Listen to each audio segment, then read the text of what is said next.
ताजा खबरों में जो प्रसारण हो रहा था वह पूरी तरह बेकार था। कोरियाई हंटर्स का वह समूह जिसने एक 6 स्टार गेट को चुनौती देने की हिम्मत की थी, एक बार फिर असफल हो गया था। इस बड़ी नाकामी के बाद नागरिक पहले से ही कमेंट सेक्शंस में जमकर प्रतिक्रिया दे रहे थे और अगले साल की इंटरनेशनल रेड कंपटीशन को लेकर आक्रामक टिप्पणियां कर रहे थे। कुल मिलाकर चिंता और बेचैनी लगातार बढ़ती जा रही थी। एक ट्रांसपोर्ट व्हीकल के अंदर समाचार प्रसारण देख रहा एक आदमी बोला कि जापान के साथ पुरानी प्रतिद्वंद्विता अब अतीत की बात हो चुकी है। अब उनके साथ सीधी टक्कर लेने का कोई तरीका नहीं बचा है। दूसरा युवा तुरंत पलटकर बोला कि कोरियाई समूह अब अभी जापानी हंटर्स की तुलना में कहीं ज्यादा पैसा कमाता है। लेकिन उसी वाहन में सवार एक बुजुर्ग आदमी ने दोनों को शांत करते हुए कहा कि असफलताओं के बावजूद उन्हें नए हंटर्स पर भरोसा रखना चाहिए। फिर उसने रेस्क्यू डिपार्टमेंट के लीडर सीओ यूल से उसकी राय पूछी। सीओ यूल ने शांत स्वर में जवाब दिया कि ऐसी बातें कॉम्बैट हंटर्स के चिंतन का विषय है और रेस्क्यू टीम को केवल उन इमरजेंसी कॉल्स पर ध्यान देना चाहिए जिनका वे इस समय जवाब दे रहे हैं। ड्राइवर हल्का सा हंसा और बोला कि उसने ये बात सिर्फ इसलिए छेड़ी क्योंकि सीओ यूल हमेशा इतना गंभीर रहता है। वह दूसरा युवा जो समाचार देख रहा था भी बोल पड़ा। उसने कहा कि आखिर में सभी हंटर गिल्ड्स एक जैसे ही होते हैं, जबकि सारी परेशानी और दबाव रेस्क्यू स्क्वाड को ही झेलना पड़ता है। सीओ यूल ने मन ही मन सोचा कि यह किसी सामान्य सरकारी कर्मचारी की पाठ्यपुस्तक वाली शिकायत है, लेकिन भीतर से वह जानता था कि यही उनकी वास्तविकता थी। हंटर एजेंसी एक ऐसा संगठन था जिसमें मुख्य रूप से मध्यम स्तर के अवेकेंड इंडिविजुअल्स शामिल थे। इसकी गतिविधियां 3 अलग-अलग डिपार्टमेंट्स में विभाजित थी: अलर्ट्स, सुपरविजन और रेस्क्यू। इस व्यवस्था के तहत जब भी गेट्स के भीतर स्थिति बिगड़ती थी तो रेस्क्यू हंटर्स को नागरिकों और अन्य हंटर्स को बचाने के लिए अंदर जाना पड़ता था। डिपार्टमेंट लीडर के रूप में सीओ यूल की मुख्य भूमिका ट्रैकर की थी। वह ऐसे निशान, सबूत और सूक्ष्म विवरण खोज सकता था जिन्हें कोई और कभी नहीं देख पाता था। उसी समय स्क्वाड एक नए इमरजेंसी सीन पर पहुंच रही थी और गेट में प्रवेश करने की तैयारी कर रही थी। इस मिशन का उद्देश्य एपिक गिल्ड के सदस्यों को बचाना था। अचानक एक आदमी चेहरे पर बनावटी मुस्कान लिए उनके पास आया और बोला कि रेस्क्यू डिपार्टमेंट के लोग वाकई बहुत मेहनत करते हैं। उसने उन्हें डार्लिंग्स तक कह दिया। सीओ यूल ने मन ही मन सोचा कि हमेशा कोई न कोई डीठ आदमी आ ही जाता है जो उन्हें नीचा दिखाने की कोशिश करता है। उस आदमी का नाम बेक जुन हुआन था। वह मेगा गिल्ड ओवरक्रॉस का एक एग्जीक्यूटिव था। वह छोटे पार्टनर गिल्ड ग्रुप्स को बेहद गैर जिम्मेदाराना तरीके से गेट्स के अंदर भेजने के लिए बदनाम था। उसका लक्ष्य केवल मुनाफा कमाना था। लोग जीवित रहें या मर जाएं, उसे इसकी जरा भी परवाह नहीं थी। सीओ यूल की नजर में वह सिर्फ एक चिड़चिड़ा बूढ़ा हरामी था और अनगिनत इमरजेंसी कॉल्स का असली दोषी भी। दरअसल संभवतः इसी आपदा के पीछे भी वही जिम्मेदार था। अपना धैर्य खोते हुए सीओ यूल ने सपाट स्वर में कहा कि वे जल्दी में है। इतना कहकर वह अपनी स्क्वाड के साथ गेट की ओर बढ़ गया। फिर भी बेक जुन हुआन पीछे पड़ा रहा। उसने कहा कि उसकी गिल्ड सहायता प्रदान कर सकती है और पूछा कि क्या उन्हें सच में किसी बैकअप की आवश्यकता नहीं है। सीओ यूल जानता था कि समस्या की जड़ वही एग्जीक्यूटिव है और अब केवल अपनी छवि सुधारने के लिए मदद का दिखावा कर रहा है। सीओ ने साफ शब्दों में उसे मना कर दिया। उसने कहा कि उन्हें किसी सहायता की आवश्यकता नहीं है और वे अपना काम किसी पर निर्भर हुए बिना करेंगे। बेक जुन हुआन ने केवल एक लंबी सांस ली और बड़बड़ाया कि यह वास्तव में अफसोस की बात है। उधर गेट के अंदर का वातावरण पूरी तरह एक इंका जंगल बायोम में बदल चुका था। एक युवा की हीलिंग मैजिक का उपयोग करके अपने साथी को जीवित रखने की पूरी कोशिश कर रही थी, लेकिन जल्द ही वह मॉन्स्टर्स से गिर गई। जैसे ही एक मॉन्स्टर उसे चीर कर मारने वाला था, सीओ यूल अचानक कहीं से प्रकट हुआ और अपने स्पीयर की नोक से उस मॉन्स्टर का सिर साफ तौर पर अलग कर दिया। इसके तुरंत बाद उसने डरी हुई लड़की को शांत किया और बताया कि रेस्क्यू टीम पहुंच चुकी है। स्क्वाड के अनुभवी हंटर ने जोर से चेतावनी दी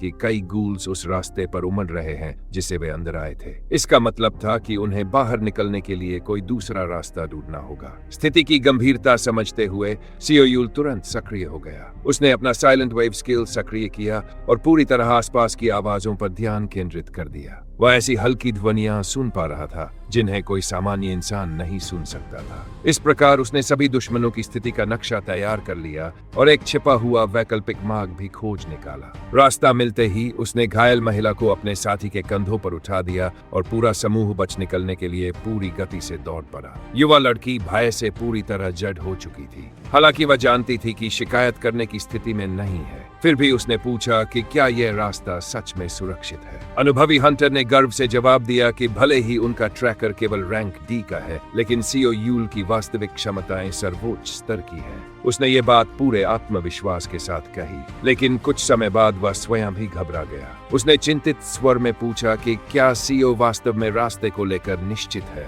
क्योंकि यहाँ तो पिछले रास्ते की तुलना में और भी अधिक दुश्मन छिपे हुए लग रहे हैं। गूल्स की भीड़ अपने आप में कोई बहुत बड़ा खतरा नहीं थी, लेकिन घायल लोगों को साथ लेकर लगातार लड़ते रहने के कारण पूरा समूह बुरी तरह थक चुका था। सीओ पूरी तरह आश्वस्त था कि यही रास्ता उन्हें सीधे एग्जिट तक ले जाएगा। असल समस्या ये थी कि दुश्मनों को भी ये बात पता थी। सामान्य गूल्स के पास कोई बुद्धि नहीं होती, लेकिन जब कोई नेक्रोमांसर उन्हें नियंत्रित कर रहा हो तब स्थिति पूरी तरह बदल जाती है। आसन खतरे को महसूस करते हुए सीओ यूल ने अपना सिक्स्थ सेंस सक्रिय किया। उसे पूरा विश्वास हो गया कि आसपास कोई व्यक्ति इन प्राणियों को नियंत्रित कर रहा है, और सचमुच वह सही था। एक डार्क मैजिक सर्कल सीधे उनके पैरों के नीचे फट पड़ा। सौभाग्य से समूह के अधिकांश सदस्य समय रहते आगे की ओर दौड़ गए और स्वयं को बचा लिया। दुर्भाग्यवश केवल सीओ और अनुभवी हंटर ही पीछे रह गए। वे नेक्रोमांसर की मैजिक द्वारा उत्पन्न खिंचाव वाली शक्ति में बुरी तरह फंस गए और नीचे की ओर घसीटे जाने लगे। निराशाजनक स्थिति देखकर अनुभवी हंटर चिल्लाया कि सीओ उसे छोड़कर अपनी जान बचा ले,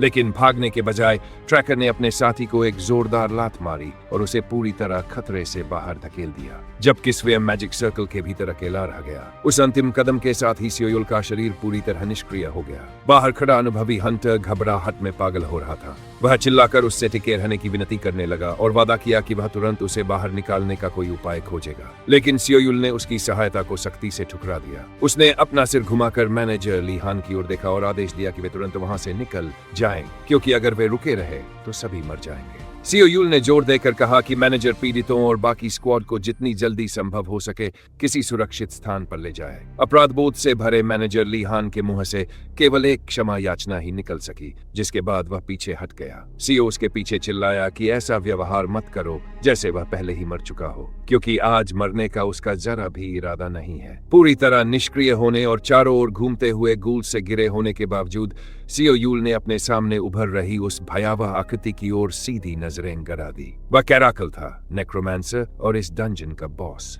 सीओ ने पूछा कि क्या यह मॉन्स्टर शुरू से ही उनके साथ कोई घिनौना खेल खेल रहा था। कैराकल फुफकारते हुए बोला कि यही उसकी योजना थी। हालांकि उसने स्वीकार किया कि यह मानव लड़का उसे सचमुच हैरान कर गया था, क्योंकि वह भागने में असाधारण रूप से अच्छा था। फिर मॉन्स्टर ने पूछा कि आखिर सीओ यूल इस प्राचीन टेम्पल की बनावट को उसकी तरह इतनी अच्छी तरह कैसे जानता है। सीओ यूल ने पलटकर कहा कि अगर मॉन्स्टर उसे जिंदा छोड़ दे तो शायद वह यह रहस्य उसे बता भी दे, लेकिन नेक्रोमांसर ने तिरस्कार से हंसते हुए कहा कि ऐसा करने का उसके पास कोई कारण नहीं है और वह उसे भी एक और गूल में बदल देगा। उसी क्षण सीओ एक भयानक कर्स का शिकार हो गया। उसकी हीलिंग और रीजेनरेशन की क्षमता बुरी तरह कम हो गई और पूरी तरह बंद हो गई। अपने शरीर को धीरे धीरे धूल में बदलता महसूस करते हुए उसने सोचा कि अगर उसने मैनेजर की मदद स्वीकार कर ली होती तो शायद वह जिंदा बच जाता, या शायद उसका भाग्य फिर भी यही होता। उसने सोचा कि गिल्ड लीडर्स और एग्जीक्यूटिव्स को हमेशा केवल पैसा और प्रॉफिट मार्जिन की परवाह रहती है,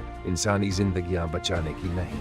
ऐसे स्वार्थी लोगों से भरी दुनिया में सीओ यूल को वह हीरो याद आया जिसने अतीत में उसकी जान बचाई थी। वह हीरो उस दिन इसलिए फूट फूट कर रोया था क्योंकि वह सीओ यूल के अलावा किसी और को नहीं बचा पाया था। उसी ट्रॉमा और गहरे सम्मान की वजह से सीओ यूल भी बिल्कुल उसकी तरह बनना चाहता था, एक समर्पित डिपार्टमेंट हंटर जो कमजोर लोगों की रक्षा करता है। उस दृढ़ संकल्प के साथ उसने ऐसी जगह पर मरने से साफ इनकार कर दिया। एक बार फिर उसने अपनी सिनेस्थीजिया और सिक्स्थ सेंस को उनकी अंतिम सीमा तक पहुंचा दिया। वह किसी भी ऐसे सुराग या रास्ते को खोजने की कोशिश कर रहा था जो उसकी जान बचा सके। तभी टेम्पल की गहराइयों में सीओ यूल ने एक टूटा हुआ मॉन्यूमेंट महसूस किया जो तीव्र प्रकाश से चमक रहा था। सिस्टम ने उसके प्रयासों का जवाब दिया और उसे एक हिडन क्लास के रिकॉर्ड्स तक सीधी पहुंच प्रदान कर दी। उधर नेक्रोमांसर कैराकल उसका मजाक उड़ाते हुए बोला कि लड़का आखिरी सांस तक संघर्ष कर रहा है, लेकिन अब वह उसकी पीड़ा का हमेशा के लिए अंत कर देगा। गूल्स उसे खत्म करने के लिए उसकी ओर झपट पड़े। उसी पल एक सिस्टम प्रॉम्प्ट प्रकट हुआ और पूछा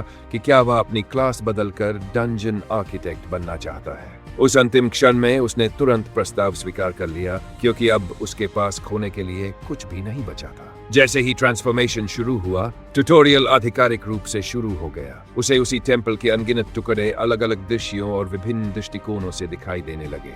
यहाँ तक कि कैराकल भी समझ नहीं पाया कि आखिर क्या हो रहा है, क्योंकि वह बेकार समझा जाने वाला इंसान अचानक हवा में गायब हो गया था। वास्तव में सीओ यूल को एक पूरी तरह अलग स्थान पर भेज दिया गया था। अब वह अपनी सिस्टम स्क्रीन को देख रहा था। उसकी जानकारी में दिख रहा था सीओ यूल लेवल 10 और एक क्लास चेंज क्वेस्ट प्रगति पर है। उसके स्टैट्स बेहद सामान्य थे। एचपी 80, स्ट्रेंथ 17, एजिलिटी 20, माना 30, फिजिकल डिफेंस। उसने देखा कि उसके पास अब भी सिनेस्थीज, सिक्स्थ सेंस और साइलेंट वेव्स मौजूद थे। वह सोचने लगा कि क्या उसकी पुरानी क्लास ऑब्जर्वर हमेशा के लिए समाप्त हो चुकी है। जहां वह खड़ा था, वह वास्तव में उसकी नई क्लास का ट्यूटोरियल जोन था। सिस्टम ने उसे बताया कि उसे मैप फंक्शंस का उपयोग करके लैबिरिंथ में घुसे हुए 20 गूल्स का सफाया करना होगा। यह सब उसे 24 घंटे की सख्त समय सीमा के भीतर करना था। इनाम के रूप में उसे स्थायी रूप से डंजन आर्किटेक्ट क्लास मिल जाएगी, लेकिन अगर वह सफल रहा तो क्वेस्ट पूरी तरह रद्द हो जाएगी। सीओ योल बाकी सभी चेतावनियां समझ गया, लेकिन वह सोच रहा था कि आखिर ये मैप फंक्शंस है क्या।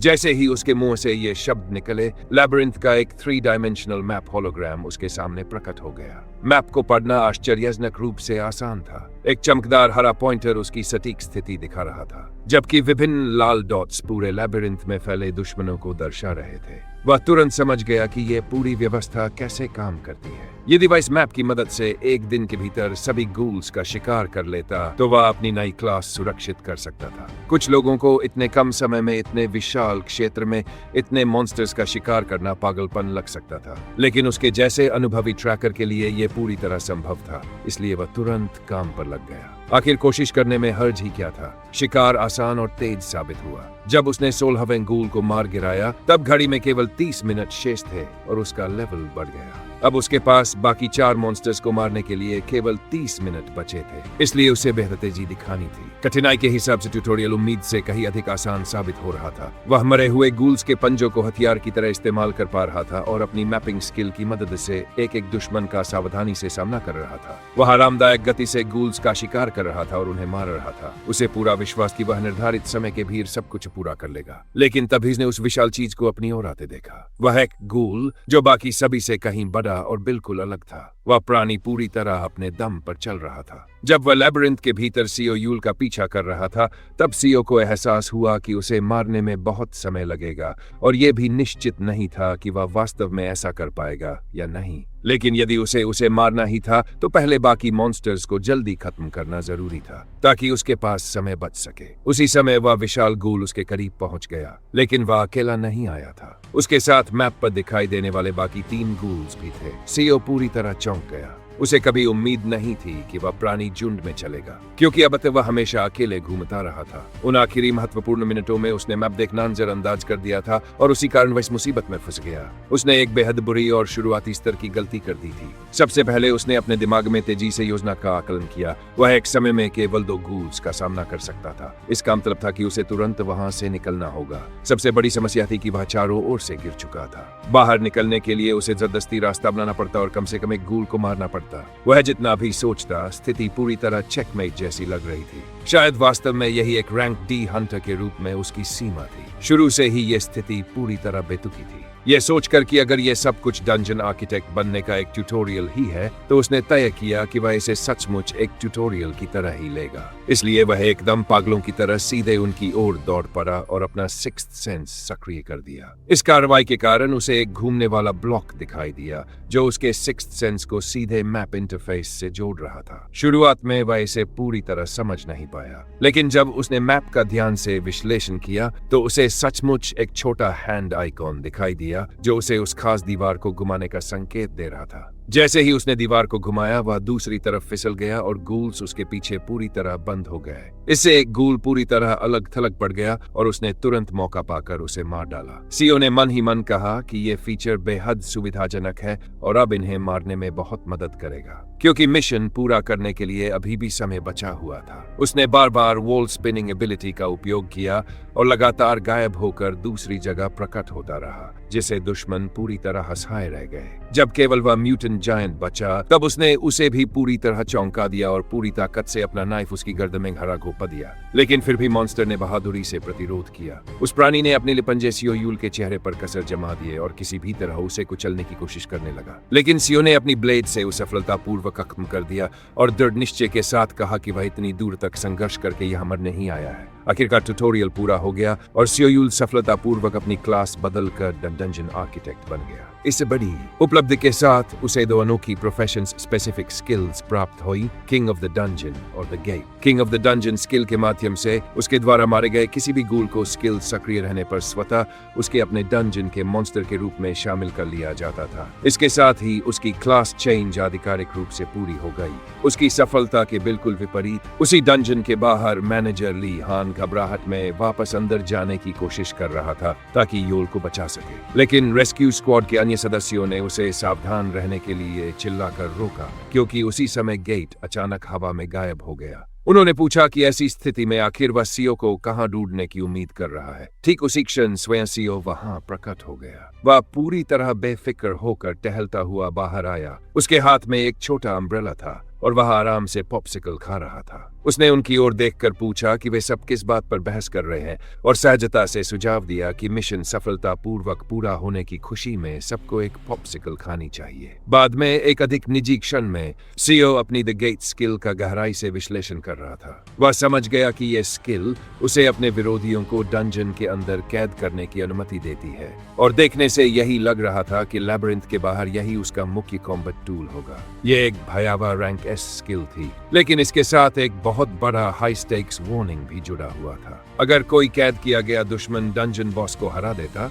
तो वह डंजन से बाहर निकल सकता था, और अगर वह वास्तव में ऐसा करने में सफल हो जाता तो वह पहले से भी अधिक शक्तिशाली बन जाता। इस भयानक जोखिम के कारण सीओ यूल समझ गया कि वह लापरवाही से किसी को भी डंजन में कैद नहीं कर सकता। द गेट स्वयं अन्य लोगों को दिखाई नहीं देता था, जिससे किसी को पकड़कर अंदर घसीटना बेहद आसान हो जाता था। लेकिन भविष्य में जिन शक्तिशाली दुश्मनों का उसे सामना करना था, उनसे बचने के लिए उसे अपने डंजन को हाई टियर मॉन्स्टर्स से भरना होगा। अब तक उसकी पूरी सेना केवल साधारण गूल से बनी हुई थी, और अपनी सेना का विस्तार करने के लिए उसे king of the dungeon skill का उपयोग करके नए दुश्मनों को मारना होगा। इसी दौरान वह किसी का इंतजार कर रहा था, जो आखिरकार वापस लौट आई। वह थी यानी। वह उसके लिए एप्पल से भरा हुआ एक बैग लेकर आई थी। उसने सहजता से कहा कि उसके घर में हमेशा फलों की बहुत अधिक मात्रा रहती है। आखिरकार वे पूरे 5 वर्षों से पड़ोसी थे, इसलिए योल ने मौका पाकर पूछा कि स्कूल में सब कैसा चल रहा है और क्या सब कुछ ठीक है। यान ही ने धीरे से जवाब दिया कि स्कूल हमेशा की तरह वही पुरानी और उबाऊ दिनचर्या है। ठीक उसी समय दोनों ने अपने आसपास अचानक एक इमरजेंसी सिचुएशन होते एक पूरी तरह हिस्टेरिकल महिला को घटनास्थल से दूर ले जाया जा रहा था, क्योंकि अभी अभी डंजन ब्रेक हो गया था।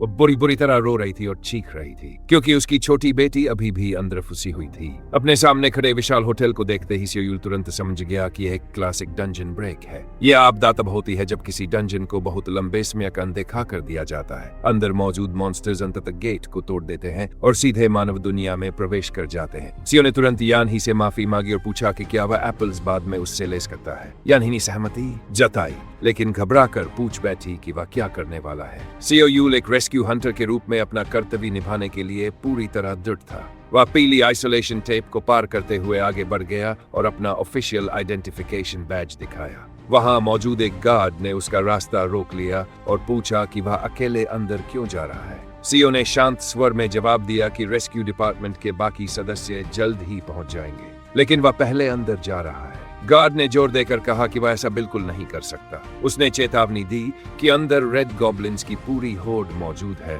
और भारी बैकअप के बिना अंदर जाना सीधी आत्महत्या है। सीओ ने जवाब दिया कि यही तो कारण है कि उसे तुरंत आगे बढ़ना होगा। उसने बताया कि उसने सुना है कि अभी भी एक बच्ची होटल के अंदर खोई हुई है और जिस गिल्ड को इलाके की सुरक्षा संभालनी थी वह अभी तक दिखाई भी नहीं दी है, इसलिए वह स्वयं इस स्थिति को संभालेगा। उसने भरोसा दिलाया कि वह पूरी तरह सुरक्षित रहेगा और वास्तव में वह अकेला भी नहीं है। असल में उस होटल के गेट को साफ करने की जिम्मेदारी हियानवू गिल्ड की थी, जो उस डिस्ट्रिक्ट की बड़ी कॉरपोरेशन थी। साधारण नागरिक पहले इन गिल्ड्स पर पूरा भरोसा करते थे कि वे गेट्स को बंद कर देंगे ताकि लोग सुरक्षित रूप से अपना दैनिक जीवन जी सके। लेकिन ये कॉर्पोरेट गिल्ड्स अक्सर उन गेट्स की अनदेखी कर देती थी जिनसे अधिक प्रॉफिट नहीं मिलता था। इस लालच का सीधा और भयानक परिणाम यह था कि लो रैंक गेट्स में लगातार डंजन ब्रेक होते रहे थे, जिससे आम नागरिकों को भारी त्रासदियों का सामना करना पड़ता था। जैसे ही वह अंदर पहुंचा, सीओ यूल के सामने एक भयावह दृश्य था। होटल रिसेप्शन एरिया के बीचों बीच कई होटल स्टाफ मेंबर्स मृत पड़े हुए थे। मंडरा रहे खतरे को समझते हुए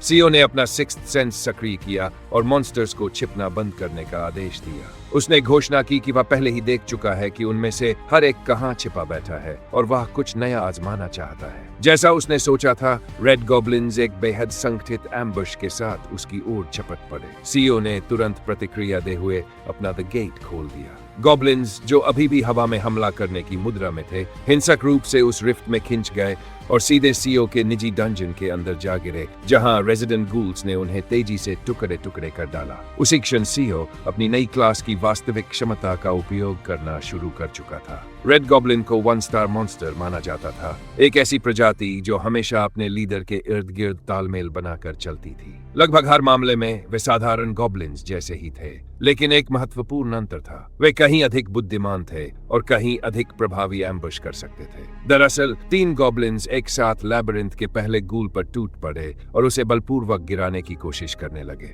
लेकिन सीओ यूल ऐसा होने देने वाला नहीं था। उसने सहजता से अपने मैप फंक्शंस का उपयोग किया और एक दीवार घुमा दी, जिससे 2 गॉब्लिन्स का रास्ता पूरी तरह बंद हो गया और तीसरा अकेला पड़ गया, जिसे उसके गूल ने आसानी से निपटा दिया। सीओ यूल बड़बड़ाया कि ये मॉन्स्टर्स कोई छोटी चाल चल रहे हैं। जैसे ही उसने ध्यान हटाया, उसने देखा कि गॉब्लिन्स डंजन के वातावरण के अनुसार तेजी से खुद को डाल रहे थे। फिर भी उसे ये शानदार लगा कि गूल्स उसकी जगह शिकार कर रहे थे। उसने निष्कर्ष निकाला कि बिना एक उंगली उठाए काम हो जाना वाकई काफी अच्छा है, लेकिन चूंकि उसके डंजन में बहुत सारे गॉब्लिन्स भर चुके थे, इसलिए सीओ ने फैसला किया कि वह उन पर कड़ी निगरानी रखेगा। उसने सोचा कि वे जितनी चाहें अपनी धोखेबाज चालें चल सकते हैं, क्योंकि इस डंजन के अंदर मॉन्स्टर शिकार थे और वह स्वयं सर्वोच्च शिकारी था। आखिरकार सीओ होटल की 17वीं मंजिल तक पहुंचा और उसने सुमी नाम की एक छोटी बच्ची को ढूंढ लिया। वह बच्ची रो रही थी और भय के कारण पूरी तरह हो चुकी थी, लेकिन उसने उसे दिलासा देते हुए कहा कि उसने सब कुछ संभाल लिया है और अब वह सुरक्षित रूप से बाहर जा सकती है। नीचे जाते समय सुमी ने घबरा कर पूछा कि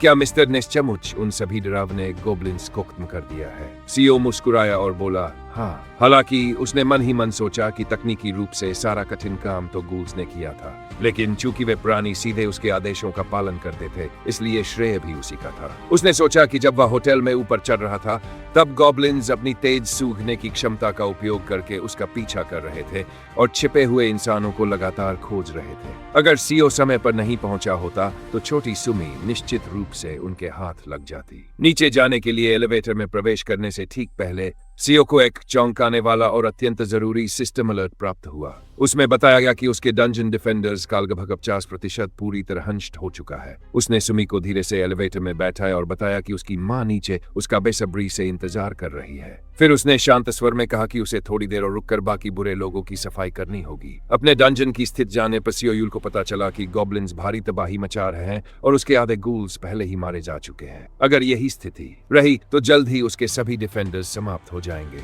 इस नरसंहार का कारण रेड गॉब्लिन किंग था, जो इस समय एक विनाशकारी फायर ब्लेड के साथ पूरे युद्ध क्षेत्र का नेतृत्व कर रहा था। सीओ चाहता तो गॉब्लिन किंग को उसके डंजन के बॉस से लड़ने दे सकता था, लेकिन इसमें बहुत बड़ा जोखिम था कि उसका बॉस हार भी सकता है, और यदि ऐसा हुआ तो स्थिति और भी गंभीर हो जाएगी। इस दुविधा का सामना करते हुए, और क्योंकि उसे वैसे भी अंदर जाकर कुछ स्वयं देखना था, सीओ यूल पोर्टल पार करके अपने ही डंजन में प्रवेश कर गया। अंदर जाते ही उसे अपने मरे हुए गूल गार्ड्स दिखाई दिए। वह गर्ज कर बोला कि वे उसके गूल्स के साथ छेड़छाड़ करना बंद करें। फिर उसने सचमुच दीवार पलट दी और गॉब्लिन किंग को गार्ड्स से दूर खींच लिया। अब दोनों आमने सामने खड़े थे। सीओ यूल ने अपनी ब्लेड निकाली, जबकि गॉब्लिन किंग ने अपनी जलती हुई सोर्ड सीधे उसकी ओर घुमा दी। कॉरिडोर बहुत संकरा था और बचने के लिए मुश्किल से जगह थी। इसी कारण सीओ लगातार पीछे हटकर डॉज करता रहा और अपने तथा दुश्मन के बीच दूरी बढ़ाता गया। फिर भी उसका शरीर पहले की तुलना में कहीं अधिक हल्का महसूस हो रहा था। अपनी नई क्लास की वजह से वह एक नए लेवल तक पहुंच चुका था। अब वह लेवल 24 पर था। उसके पास 150 स्टेमिना,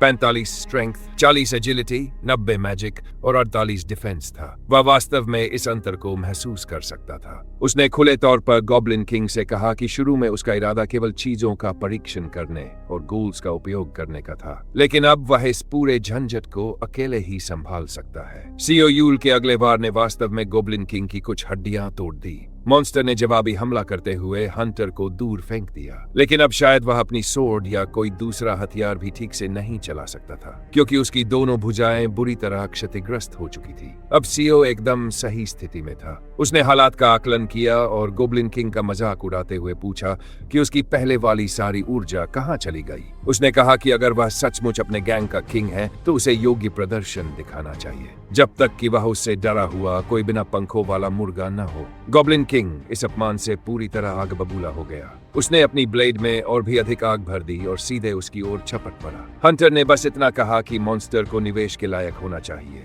अचानक छत पर लगी नुकीली स्पाइक्स सीधे गॉब्लिन किंग के ऊपर आ गिरी। ट्रैप के बाहर उसके शरीर का केवल एक हाथ बचा था, जो अब भी ब्लेड को कसकर पकड़े हुए था। उस ट्रैप को लगाने में 20 गोल्ड लगे थे, लेकिन उसने परिणाम दिया और सफलता सुनिश्चित कर दी। एक और किल और अचीवमेंट की बदौलत उसका लेवल भी बढ़ गया। पराजित रेड गॉब्लिन्स की पूरी स्क्वाड और डंजन किंग भी अब उसके डंजन का हिस्सा बन चुके थे। जब वह होटल से बाहर निकला तो उसकी मुलाकात सीधे अपने मैनेजर से हो गई। सीओ यूल ने पूछा कि क्या वह यहीं था। मैनेजर ने झुंझलाए हुए स्वर में जवाब दिया कि वह काफी देर से यहीं है और पूछा कि आखिर उसने अकेले क्या कर डाला। वह जानना चाहता था कि क्या सीओ ठीक है और क्या यह सच है कि उसने रेड गॉब्लिन्स को अकेले ही खत्म कर दिया। सीओ यूल ने अनजान बनते हुए कहा कि उसे ठीक से याद नहीं है, क्योंकि हाल ही में उसका सिर कहीं टकरा गया था। मैनेजर ने जवाब दिया कि सच कहे तो सब लोग फुसफुसाकर यही बात कर रहे हैं कि उसके अंदर जाने के तुरंत बाद गॉब्लिन्स गायब हो गए थे। हंटर ने मजाक में कहा कि शायद अगर उसे स्टेक या कोरियन बीबीक्यू मिल जाए तो उसकी याददाश्त वापस आ सकती है। तभी एक आदमी उनके पास आया और हस्तक्षेप के लिए क्षमा मांगी। उसने रेस्क्यू टीम को बताया कि वह हानु गिल्ड की ओर से मैनेजर क्वान स्यूंग सुन है। रेस्क्यू क्रूसी गिल्ड मैनेजर से बात करने को लेकर विशेष उत्साहित नहीं थी। सबसे पहले उसने डंजन ब्रेक को सुलझाने में सहयोग के लिए सभी का ईमानदारी से धन्यवाद किया, लेकिन फिर वह सीधे मुद्दे पर आ गया। उसने कहा कि वह चाहता है कि इस घटना के बारे में सभी लोग इंटरव्यूज देने से परहेज करें। हानु गिल्ड नहीं चाहती थी कि यह मामला जनता के बीच फैले। होटल के नुकसान की भरपाई कर देंगे, लेकिन यदि नकारात्मक खबर बाहर गई तो नागरिक और अधिक चिंतित हो जाएंगे। स्वाभाविक रूप से वे डिपार्टमेंट को एक उदार डोनेशन भी दे सकते हैं और सभी की समझदारी की सराहना करेंगे। सीओ यूल ने मन ही मन सोचा कि लोगों को चुप कराने का यही तरीका होता है, लेकिन वह आदमी पूरी तरह गलत भी नहीं था। हंटर डिपार्टमेंट मुख्यतः रैंक डी हंटर से बना था, जबकि हानु गिल्ड में रैंक डी से लेकर रैंक एस तक के हंटर्स मौजूद थे। इसी कारण लोग स्वाभाविक रूप से अधिक शक्तिशाली गिल्ड्स पर ज्यादा भरोसा करते थे और उन्हें दूसरों को बचाने वाले हीरोज मानते थे। जिस तरह ये गिल्ड्स उस भरोसे का फायदा उठाती थी,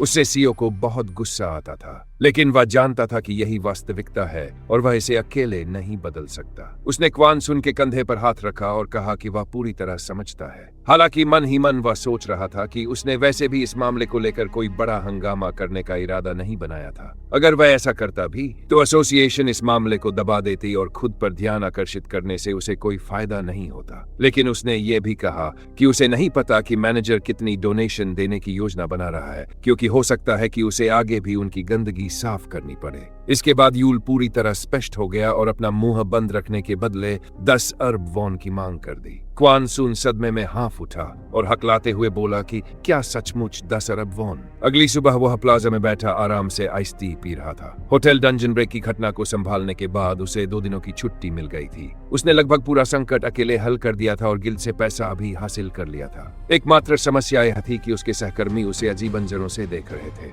वे सोच रहे कि क्या वह चमोही पुराना सीओ है और आखिर उसने रेड गॉब्लिन्स की पूरी हॉर्ड का सामना कैसे कर लिया। लेकिन उसके पास उन्हें कोई जवाब देने का कारण नहीं था। यदि उसके रीअवेकनिंग की खबर फैल गई तो हालात बेहद परेशान करने वाले हो सकते थे। फिलहाल वह केवल अपने डंजन के प्रबंधन पर ध्यान देना चाहता था। सबसे पहले वह अपने गोल्ड का उपयोग करके डंजन की दीवारों की मरम्मत करेगा और मॉन्स्टर्स को रिस्पॉन्ड करेगा। इस समय ड्यूरेबिलिटी 150 में से 80 थी, यानी लगभग आधी। सभी क्षतिग्रस्त ब्लॉक्स और वॉल्स को ठीक करने में कुल 34 गोल्ड लगते।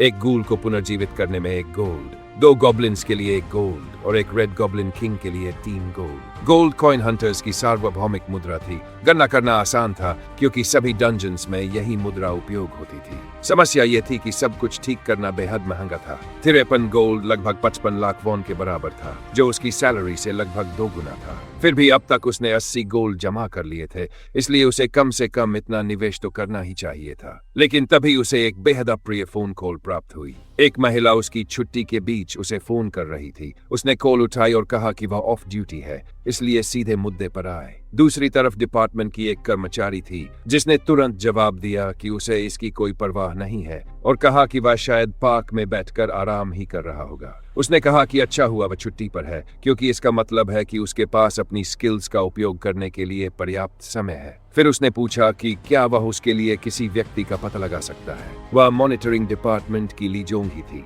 लेकिन सीईओ पूरी तरह चुप हो गया क्योंकि उसने फोन को अपने चेहरे से दूर कर लिया था। वह सोचने लगा कि शायद डंजन के हर मॉन्स्टर को दोबारा बनाने की आवश्यकता नहीं है और वह अपने खर्चे थोड़े कम कर सकता है। जरूरत पड़ने पर शायद स्वयं हस्तक्षेप करना ही अधिक तेज होगा। अगर बात सचमुच इतनी आगे बढ़ गई तो भगवान के लिए उसने महिला से साफ शब्दों में कहा कि वह चुप हो जाए, क्योंकि वह लगातार बिना रुके बोलती जा रही थी। उसने कहा कि अगर वह मॉनिटरिंग डिपार्टमेंट से है तो उसे खुद ही उस व्यक्ति का पता लगाना चाहिए। ली जोंग ही ने जवाब में विनम्रता से अनुरोध किया और वादा किया कि वह उसे खाना खिलाएगी। उसने पूछा कि क्या किसी सुंदर और नाजुक युवती की विनती का जवाब वह इसी तरह देता है। सीईओ ने सुंदर और नाजुक वाले हिस्से पर संदेह जताया। ली जोंग ही ने दृढ़ता से कहा कि वह बिल्कुल वैसी ही है। फिर उसने जोड़ा कि जैसे ही वह टारगेट का नाम सुनेगा वह स्वयं उसे ढूंढना चाहेगा। इसके बाद उसने नाम बताया, कांग तान। सीईओ यूल ने नाम दोहराया और स्वीकार किया कि सच कहें तो वह उससे एक बार फिर मिलना चाहेगा। यदि टारगेट उस स्तर का व्यक्ति है तो वह उसे बहुत जल्दी ढूंढ निकालेगा।